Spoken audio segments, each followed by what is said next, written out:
प्यारे विद्यार्थियों, संस्कृत प्रेम गंगा में आप सभी का स्वागत है। आज आप सभी कक्षा नवम के पीयूषम भाग 1 प्रथमा पाठ ईसा स्तुति का रसास्वादन करेंगे, इसका अध्ययन करेंगे। प्रथमा पाठ ईसा स्तुति। पाठ का नाम है ईसा स्तुति। पहला पाठ ईसा स्तुति यानी ईश्वर की वंदना। पाठ का परिचय है। उपनिषदः भगवत गीता चेत जीवनस्य अभ्युदयाय विकसिता अमूल्या ग्रंथा।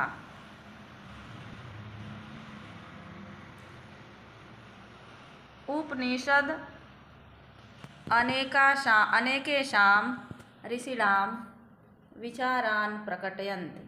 भगवद्गीता तु केवलस्य योगेश्वरस्य कृष्णस्य उभयत्रापि परमात्मनः सर्वशक्तिसम्पन्नता दर्शिता। अस्मिन् पाठे तस्यैव परमेश्वरस्य स्तुतिः वर्तते। उपनिषद और भगवत गीता जीवन के अभ्युदय के विकास के लिए विकसित अमूल्य ग्रंथ है, यानी अनमोल ग्रंथ है। उपनिषद अनेक ऋषियों के विचारों को प्रकट करता है। भगवत गीता केवल योग योगेश्वर श्री कृष्ण के संदेश का वर्णन करता है। यह दोनों ही परमात्मा के सर्वशक्ति संपन्न होने को दर्शाता है या बताता है। इस पाठ में उसी परमेश्वर की स्तुति की गई है।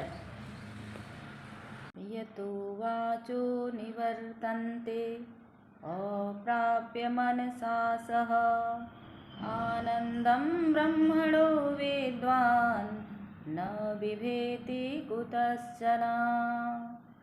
बच्चों, यह श्लोक तैत्तिरीय उपनिषद से लिया गया है। एक बार आप इसे पुनः पढ़ें, इसका अभ्यास करें। यतो वाचो निवर्तन्ते अप्राप्य मनसा सह आनंदं ब्रह्मणो वेद्वान् न बिभेति कुतश्चन।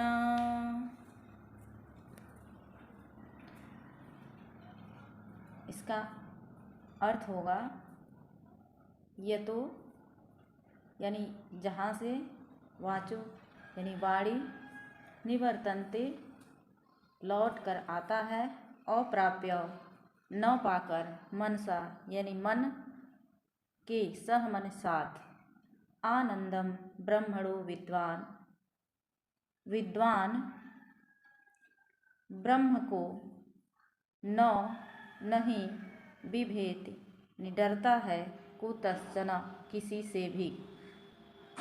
इसका पूरा अर्थ होगा कि जहाँ से वाणी मन के साथ ब्रह्म को पाकर वह आनंद स्वरूप ब्रह्म को जानने वाला किसी से भी नहीं डरता है। आप इसकी व्याख्या ऐसे भी कर सकते हैं कि इसमें ईश्वर आनंद स्वरूप है। ईश्वर इतना महान है कि वाणी तथा मन वहाँ तक नहीं पहुँच पाते, अर्थात जिसका वर्णन वाणी तथा मन नहीं कर सकते, उस आनंद स्वरूप ब्रह्म को जानने वाले किसी से भी भयभीत नहीं होते हैं। इसलिए ईश्वर से प्रार्थना की गई है कि वह आपको आनंद स्वरूप ब्रह्म का ध्यान कर सके तथा सांसारिक भय से मुक्त हो जाएं।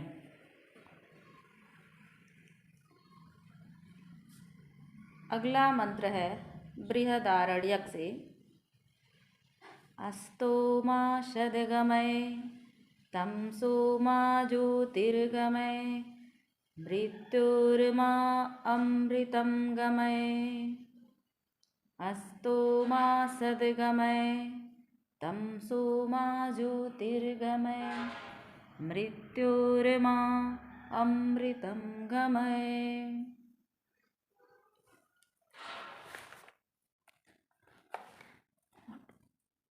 असतो मने झूठ से, माँ मने मुझे, सद्गमय यानी सत्य की ओर ले चलो, तमसो मने अंधकार से, ज्योतिर्गमय मने प्रकाश की ओर ले चलो, मृत्योर माँ यानी मृत्यु से मुझे, अमृतम गमय यानी अमरता की ओर या अमरत्व की ओर ले चलो।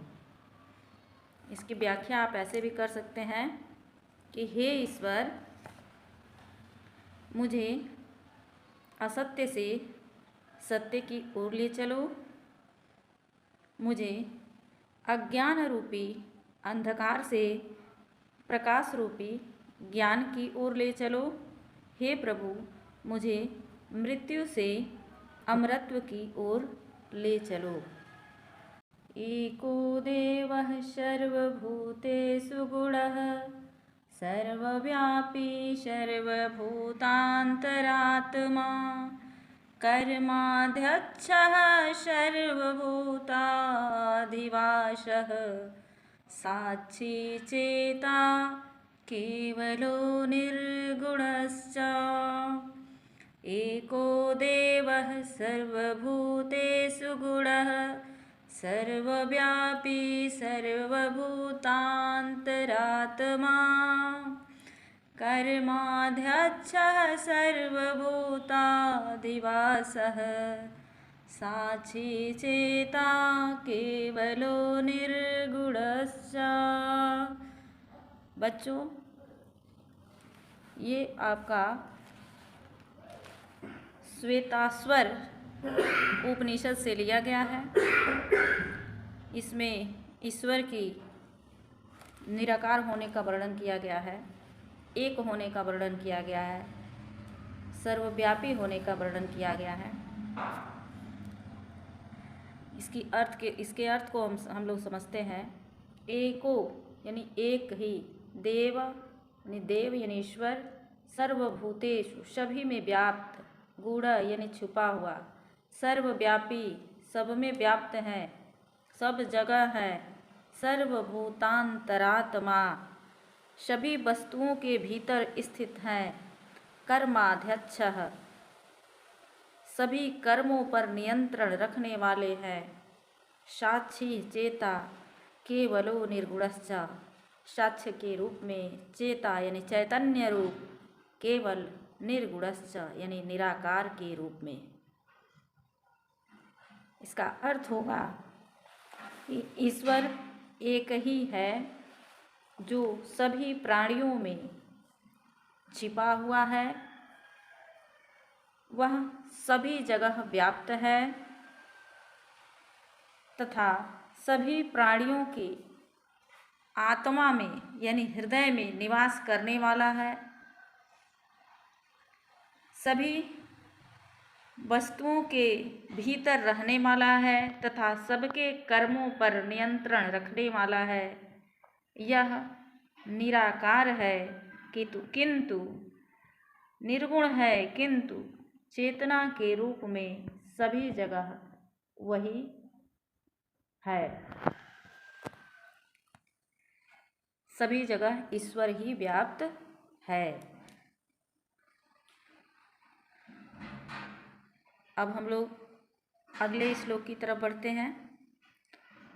त्वमादिदेवः पुरुषः पुराणः त्वमस्य विश्वस्य परमं निधानं वेत्तासि वेद्यं च परं च धाम त्वया तन्तं विश्वमनन्तरूप।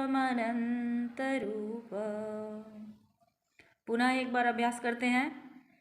त्वमादिदेवः पुरुषः पुराणः त्वमस्य विश्वस्य परमं निधानं वेत्तासि वेद्यं च परं च धाम त्वया यतन्तं विश्वमनन्तरूप। प्यारे विद्यार्थियों, यह श्लोक गीता से लिया गया है। इसमें बताया जा रहा है त्वमादिदेव, त्वम आदिदेव, यानी तुम ही आदिदेव हो, पुरुषः पुराणः, तुम ही आदि पुरुष हो और तुम ही पुराण हो। त्वमस्य यानी तुमसे ही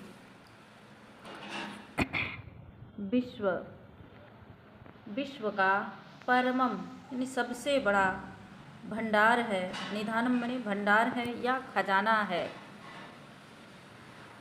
वेत्तासि वेद्यम च परम च धाम, और तुमसे ही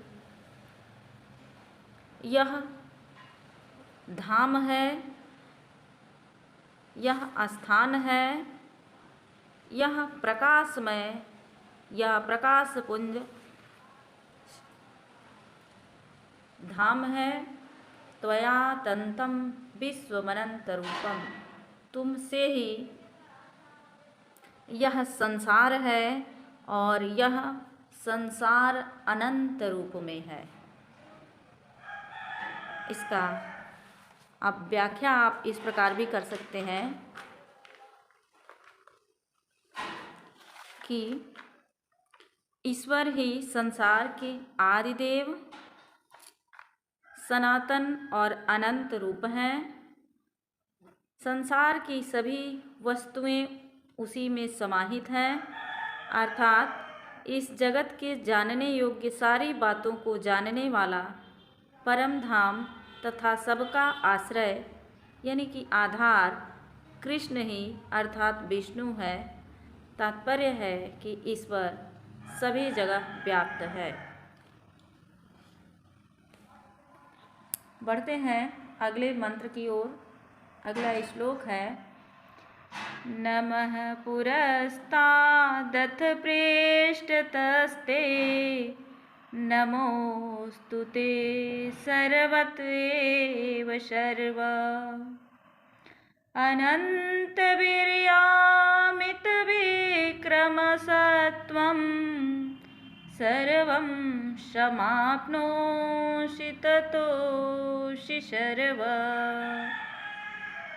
नमः पुरस्तादथ पृष्ठतस्ते नमोस्तु ते सर्वत एव सर्व अनन्तवीर्यामितविक्रमसत्त्वं सर्वं समाप्नोषि ततोषि सर्व। बच्चों, पहले इसके अर्थ को समझते हैं।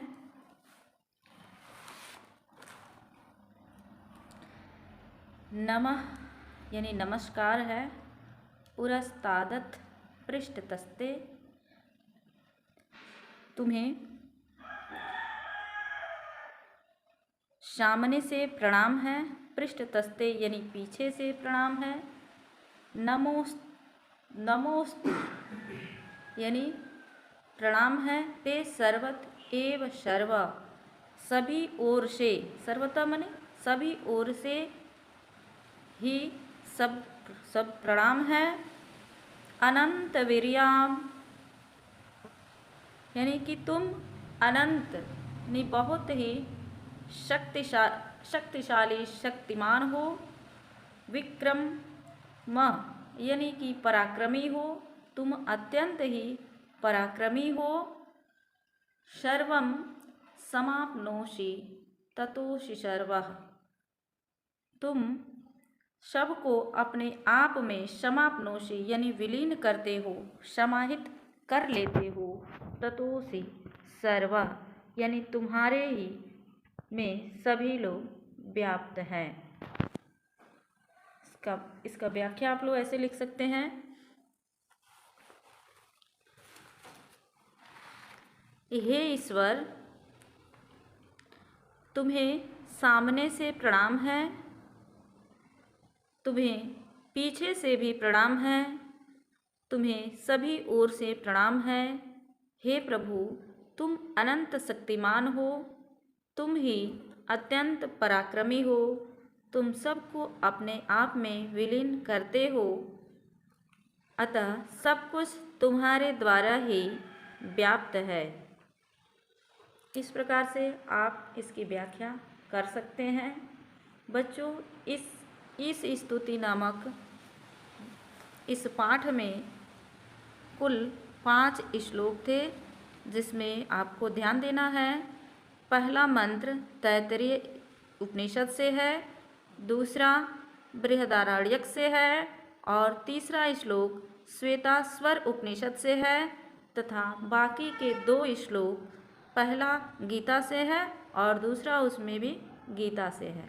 यानी 2 श्लोक गीता से है, बाकी 3 उपनिषद से है। तो बच्चों, उपनिषद और गीता से दिए गए इस मंत्र की व्याख्या को आप लोगों ने सुना और समझा। इसके बाद आपके पुस्तक में शब्दार्थ दिया है। शब्दार्थ को आप सभी अच्छे से समझते हुए आप इसका अर्थ जानेंगे। इसमें अप्राप्य लिखा है, फिर लिखा है न लब्धवा और फिर लिखा है न पाकर। यानी संस्कृत शब्द का संस्कृत शब्द में अर्थ दिया है, उसके बाद फिर उसको हिंदी में बताया है। अप्राप्य का संस्कृत में अर्थ है न लब्धवा और इन दोनों का अर्थ हिंदी में है न पाकर। उसी तरह से दिया है विद्वान यानी जानन। संस्कृत में उसका अर्थ हुआ जानन, लेकिन हिंदी में दिया है जानने वाला। विभेद भयम लभते और हिंदी में उसका अर्थ दिया है डरता है। तो इस तरह से मुझे लगता है कि आप सभी इसे आसानी से अपने अपने पुस्तक से पढ़कर समझ सकते हैं। कुतश्चन यानी कस्मादपि। देखिए, पहले संस्कृत के शब्द हैं, फिर संस्कृत में उसका अर्थ है, फिर इन दोनों का अर्थ हिंदी में दिया है। यानी एक तरह से कहा जाए तो संस्कृत में एक शब्द के साथ उसका पर्यायवाची दिया है और साथ में उसका हिंदी में अर्थ दिया है। तो इसे आप सभी अच्छे से समझते हुए याद करेंगे, क्योंकि प्रश्न यहाँ से भी बनते हैं। जैसे माँ का शब्द, माँ शब्द का अर्थ हुआ माम और हिंदी में उसका अर्थ हुआ मुझे। उसी तरह से दिया है गम का संस्कृत अर्थ हुआ प्राप्य, प्रेषय और हिंदी में हो गया भेजो। गूढ़ा का हो गया प्रछन्ना और गूढ़ा और प्रछन्ना का हिंदी अर्थ हुआ छिपा हुआ। सर्वभूतांतरात्मा, इसका आप देखिए सर्वेषां पदार्थानां अभ्यंतरे वर्तमानः, जिसका हिंदी में अर्थ है सभी वस्तुओं के भीतर स्थित। कर्माध्यक्षा कार्याणाम संचालका, यानी कार्यों का संचालन करने वाला। हिंदी में दिया है कर्मों पर नियंत्रण रखने वाला। सर्वभूताधिवासः, संस्कृत में अर्थ हुआ सर्वेषु पदार्थेषु निवासशीलः, यानी सभी वस्तुओं में रहने वाला। एक तरफ शब्द है, फिर शब्द की व्याख्या, फिर हिंदी में उसका अर्थ। चेता यानी जानन या चैतन्य रूप, और हिंदी में कर दिया है चेतना रूप। इसी तरह से बच्चों इसे आप सभी अच्छे से याद करेंगे और इसे समझेंगे। उसके बाद मैंने जो अभी आप लोग को प्रथमा पाठा ईश स्तुति वंदना के बारे में जो भावार्थ समझाया है या जो अर्थ समझाया है या फिर जो व्याख्या दिया है, उसको हमने अपने हाथों से लिखा हुआ है। आप चाहें तो इसे आराम से थोड़ा थोड़ा करके देख करके लिख सकते हैं। पहला श्लोक यहाँ दिया है यतोवाचा और डैश करके दिया गया है विभेति कुतश्चन, जिसे तैत्तिरीय उपनिषद से लिया गया है और उसका जो है यहाँ पे हमने व्याख्या लिख दिया है। आप व्याख्या को अच्छे से पढ़ेंगे और पढ़ करके अपने संस्कृत के नोटबुक की कॉपी में अच्छे से सजा कर लिखेंगे और उसका अभ्यास करेंगे। ये पहला श्लोक का था, ये है दूसरा श्लोक और इसके बाद है आपका ये तीसरा श्लोक का व्याख्या है और उसके बाद ये आपका चौथा श्लोक है और यह आपका 5वां श्लोक है आप इसे अच्छे से पढ़ करके समझते हुए और इसे अपने कॉपी में लिखेंगे और लिखने के साथ साथ इसका अभ्यास भी करेंगे। बाकी इस पाठ से संबंधित जो भी प्रश्न हैं उसका अभ्यास हम आप लोग को प्रयास करेंगे अगले वीडियो में देने के लिए। फ़िलहाल इस क्लास को हम यहीं पे रोकते हैं। और हाँ, इस क्लास से संबंधित किसी के मन में कोई डाउट हो, कोई क्वेश्चन हो या किसी प्रकार की कोई कमेंट करना हो या टिप्पणी करना हो तो आप लोग टिप्पणी करके या कमेंट करके अवश्य बताना, ताकि क्लास को और बेहतर बनाने का प्रयास किया जाए। धन्यवाद बच्चों।